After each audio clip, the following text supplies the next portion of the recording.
Hi everyone, I'm Valerie Gonzalez with AIM Media, and I'm joined by Ms. Minerva Diaz, who is running for county clerk with the Republican Party here in the county of Hidalgo. We are having this conversation in partnership with Futuro RGV, the League of Women's Voters, and McAllen Citizens League. Thank you so much, Ms. Diaz, for joining us. Thank you for having me. If you don't mind telling us a little bit about yourself, tell us a little bit about your work history. My work history, well, it's very diverse. I started working when I was a teenager. I worked for McDonald's.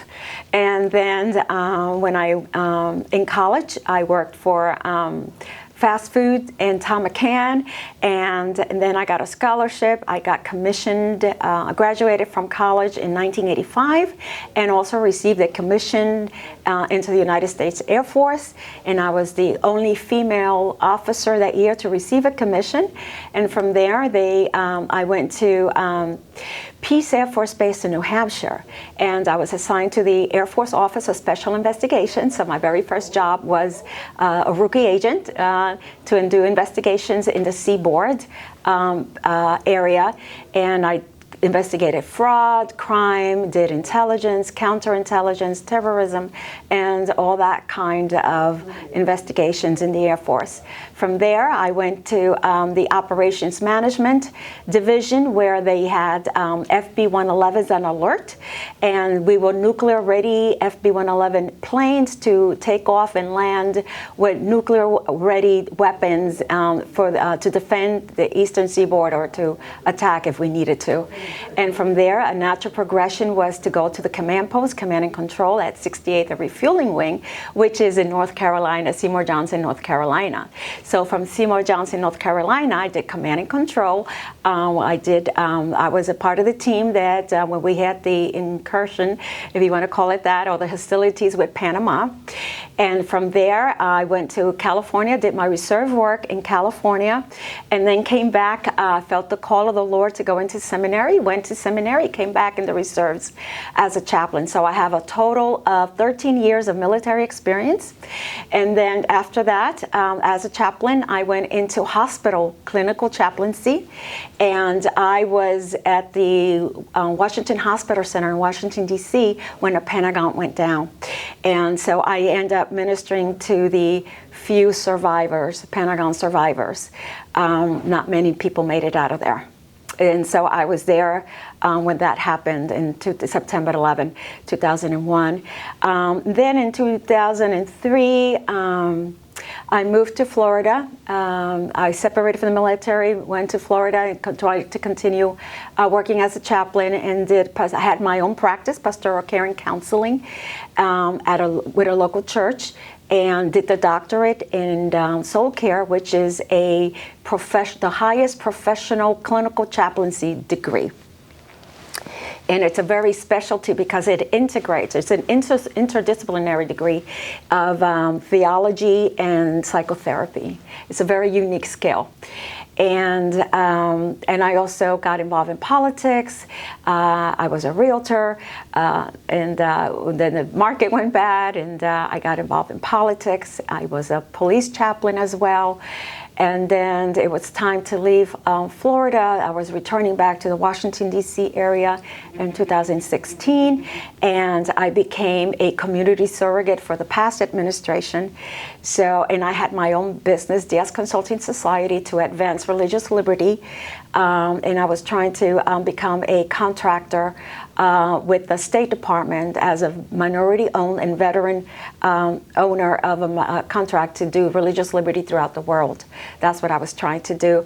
But then Papa got sick. And my ancestry, my great-grandmother, my grandmother are from here. This is home. This is my home. Is my ancestors' home because we're related to the Apache tribes. So Papa grew up in Edinburgh. My dad grew up in Edinburgh, and he wanted to return home. He wanted to be buried with his mom. So we moved here. He was in Arizona and California. So we moved him here. I moved him here, and I've been his caretaker and getting involved in politics again because I I am not one to sit easy. I am not one to do something for my community. And a very important thing is that when I was in Washington, I advocated for religious liberty and First Amendment principles because they are necessary to keep our republic and to keep our democracy strong. It seems like you have a lot of experience in a lot of different subjects, but what attracted you to this position, to run for this position of county clerk? Well, as a military, you learn to clerk everything. Everything is documented. How much, where were you? Who was there? Who's the witness? We're trying to take dispositions. You clerk everything. How much is it going to cost? I manage a budget of millions and millions of dollars at the 715 Bomb Squadron. Not a penny was missing. So you learned, even in my own businesses, private businesses, you have to clerk, you have to document everything. And in my experience with OSI, witnesses, dealing with judges, dealing with the court, both military court and civilian court. So in businesses as well, documenting the expenses, going to Congress and advocating, speaking to the legislators and senators and elected officials, and not only elected officials, but constitutional officers. And while I was in Florida, I learned a lot about the office of the clerk's office, because I was a personal friend of the particular clerk that was there, and I learned. I used to go to all the court meetings and the county clerk's commission meetings and make petitions. Very familiar with the work. And there's a lot of folks at home who don't know exactly what the responsibilities are for the county clerk. Most of it is record keeping, keeping track of like birth certificate, marriage certificates. Can you just kind of go over what the responsibilities are here in Texas? Oh yes, there's more than that. The clerk's responsibility is to preserve and restore and safeguard the history of Hidalgo County.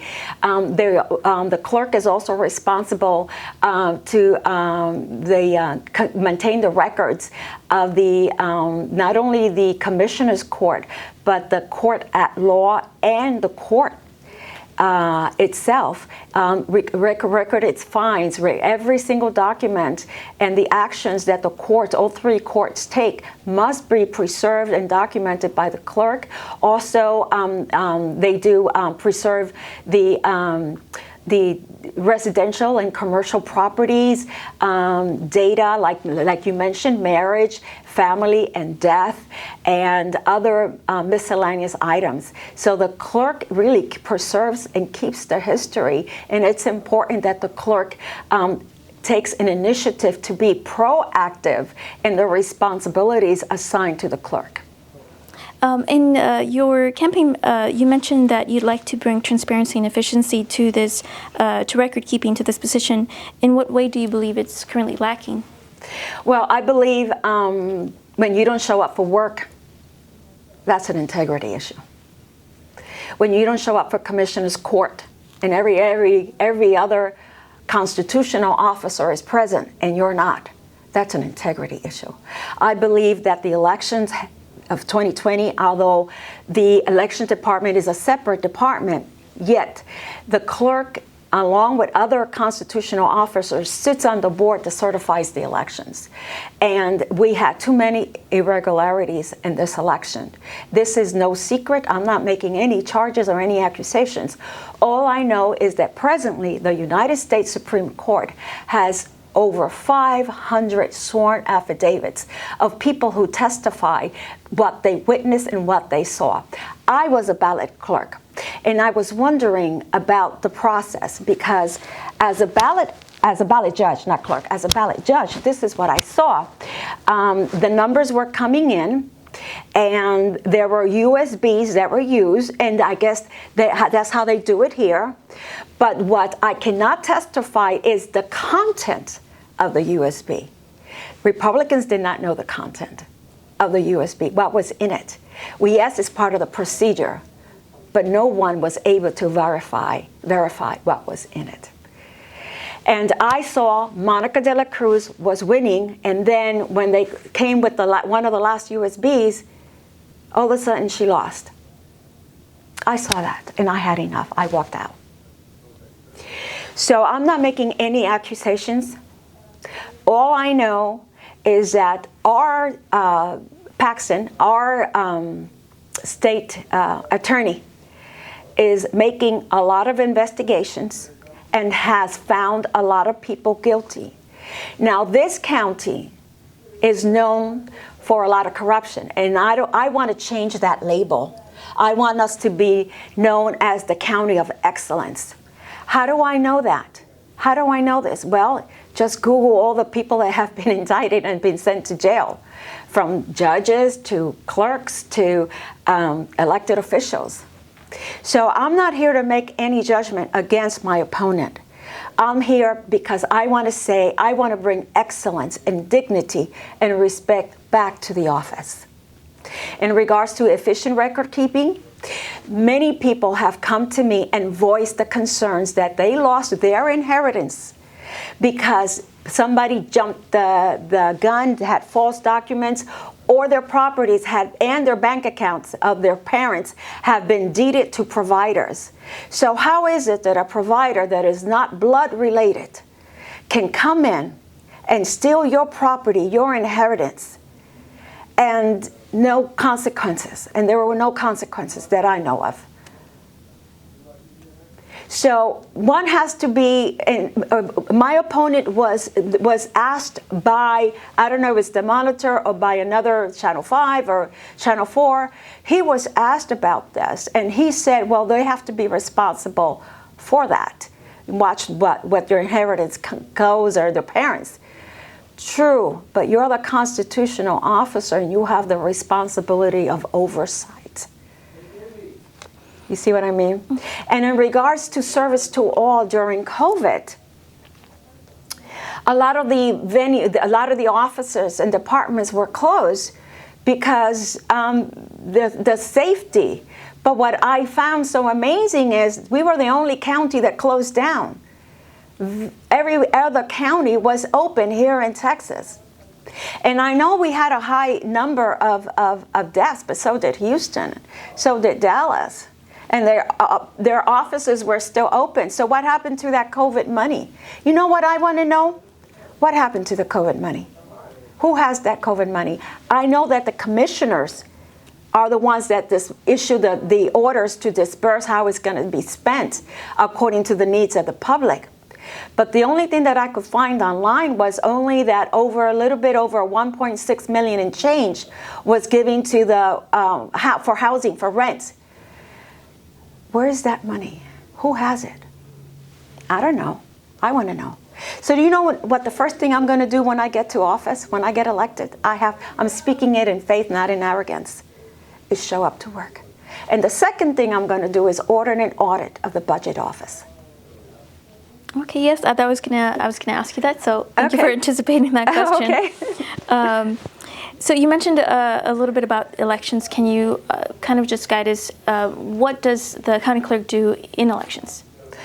Well, the county clerk oversees there is an elections department, and they're responsible for implementing all the processes, access, and procedures, and voting, and judges, and volunteers, and poll workers, organizing all that. But the clerk's responsibility, again, is to oversee that. This county is among the very few where the county clerk is not directly involved. It's my understanding. I saw in the website a while ago, in the Hidalgo County's website, that the clerk sits on the board that certifies the elections. So if you're going to certify something, don't you care if it's accurate? Don't you care if voters complain that they have been disenfranchised in some way?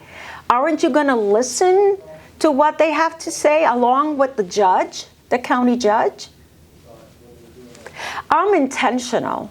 I will be minding my clerk's business and other businesses as well, so that Texas and Hidalgo County can progress in excellence, in accountability, and transparency, and everybody will have access to the projects, to put bids in for their businesses, small businesses, so that not just the same players, but everybody will have access to any project that I have going as a clerk. I want everybody that is qualified to put a bid for a project. We're talking about access to the office and to services. Would you be in favor, or how would you work with Commissioners Court to have at least one satellite office?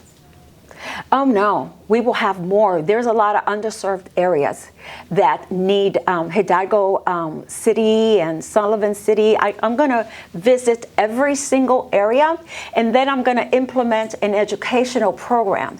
And this educational program is one of the initiatives that I want to start immediately to explain to the public in both bilingual, English and Spanish, what services we have, how they can access them, how they can, they don't have to travel all the way to Edinburgh or to McAllen. They have a satellite office ready to serve them, ready to great customer care. I want to implement a hotline. What happened, where they served, if they didn't, what happened, where they feel they shortchanged. I'm going to open this hotline for the customers to give me their complaints so that I can better serve them. Not because I want to be on an expedition mode. I just want to make sure that great customer care is a quality, is a service, the best service I can give Hidalgo County residents and citizens. That's going to be me. Excellence. Thank you. I also want to ask you about this race, just as a Republican candidate. What would be the significance for the Republican Party to win this kind of position? Well, the significance, it's obvious. We believe in, let's talk about the Bill 1 that was signed by in September by our governor. We will work, or I will work, and my office will work closely with the Secretary of State and with the governor in implementing the law so that it will become difficult to cheat, but easier to register to vote. I want to return to this office, and the Republicans want to return to this office, the ability to of citizenship, the appreciation that is not only your right to vote, it also is a privilege to do it right. I want to ensure that the citizens take pride in that they went to vote and they didn't sell the vote for a taquito. You know, I hate that practice. There's nothing more disgusting that you are in line to vote and people are giving you votes. You're giving you taquitos to vote this, vote. I've heard it. I've seen it. Vote for this person. Vote for that person. Here's a 99-cent taquito, maybe less than 99 cents. I think that is disgusting. And I think we need to bring back the pride to the office, the integrity, and the pride of citizens that they exercise their right and their privilege to vote. Just a last question here, but what would you say is of all the issues that you mentioned, what would you say is the most important issue facing this position, and what would you do to address it? The best practices in every area. I know that my opponent has implemented best practices in one area, and it's one area that it relates to businesses. So I want to bring excellence and best practices to every area under my responsibility, so that there is integration and seamless working with the governor's office and with the Secretary of State's office. And it will put Hidalgo County on the map, but for different reasons. Instead of saying, oh my God, Hidalgo South, the border town. No, it's going to be, everybody's going to want to come here. Tourists, big companies, like Elon Musk went to Brownsville. Technologies, Air Force, airspace, accounting offices, educational initiatives. I want to make sure that this county businesses come and they can start a business within very, very, very few red tape and quickly and promptly, and they can have hope. They can come to me if there's something is not right, and I will try to make it right. And that is my pledge to you, the residents and the business people of Hidalgo County. Well, thank you so much for your time, Ms. Diaz. Thank you, everyone, for watching. Thank you. We've been having a discussion with Ms. Minerva Diaz. She's the candidate for the Republican Party running for the position of County Clerk here in Hidalgo. And we just want to thank you for your time. We were able to have this conversation as part of a partnership with Futuro RGV, the League of Women's Voters, and the McAllen Citizens League. Thank you so much for being part of this today, and thank you for tuning in. Thank you.